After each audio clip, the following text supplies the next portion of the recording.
നിവിൻ പോളിയെ നായകനാക്കി ഗിരീഷ് ഏടി സംവിധാനം ചെയ്യുന്ന ബെത്ലഹേം കുടുംബ യൂണിറ്റ് ചിത്രത്തിന്റെ ട്രെയിലർ ഇപ്പോൾ പുറത്തു വന്നിരിക്കുകയാണ്. ചിത്രത്തിന്റെ ട്രെയിലറിനെ പറ്റിയുള്ള ഒരു ചെറിയ റിവ്യൂ ആണ് ഈ വീഡിയോയിൽ. ചിത്രത്തിന്റെ ട്രെയിലറിൽ നിന്നും വ്യക്തമാവുന്നത് ചിത്രം ഒരു റൊമാൻറ്റിക് കോമഡി ഫീൽ ഗുഡ് ചിത്രമായിരിക്കുമെന്നാണ്. ഗിരീഷ് ഏടി ഇതിനു മുമ്പ് സംവിധാനം ചെയ്ത ചിത്രങ്ങൾ എടുത്തു നോക്കിയാൽ തണ്ണീർമത്തൻ ദിനങ്ങൾ, സൂപ്പർ ശരണ്യ, പ്രേമലു, അയാം കാതലൻ അതിന്റെയൊക്കെ ഒരു ടച്ചാണ് ഈ ചിത്രത്തിന്റെ ട്രെയിലറിൽ നിന്നും വ്യക്തമാവുന്നത്.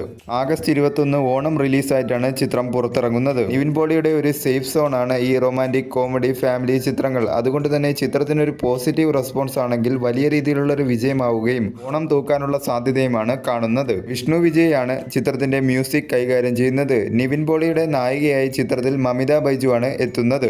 ഭാവന പ്രൊഡക്ഷൻസിന്റെ ബാനറിൽ ഫഹദ് ഫാസിൽ, ദിലീഷ് പോത്തൻ, ശ്യാം പുഷ്കർ എന്നിവർ ചേർന്നാണ് ചിത്രം നിർമ്മിക്കുന്നത്. സംഗീത് പ്രതാപ്, സുരേഷ് കൃഷ്ണ എന്നിവരും മറ്റ് പ്രധാന വേഷങ്ങളിൽ ചിത്രത്തിൽ എത്തുന്നുണ്ട്. നിവിൻ പോളിയുടെ ബെത്ലഹേം കുടുംബ യൂണിറ്റും അതുപോലെ തന്നെ പൃഥ്വിരാജ് സുകുമാരൻ നായകനാവുന്ന ഖലീഫ എന്ന ചിത്രവുമാണ് ഓണത്തിന് ക്ലാഷായി എത്തുന്നത്. ഇതിൽ ആരായിരിക്കും ഇപ്രാവശ്യത്തെ ഓണം തൂക്കുക എന്നുള്ള കാര്യത്തിൽ ആകാംക്ഷ തുടരുകയാണ്.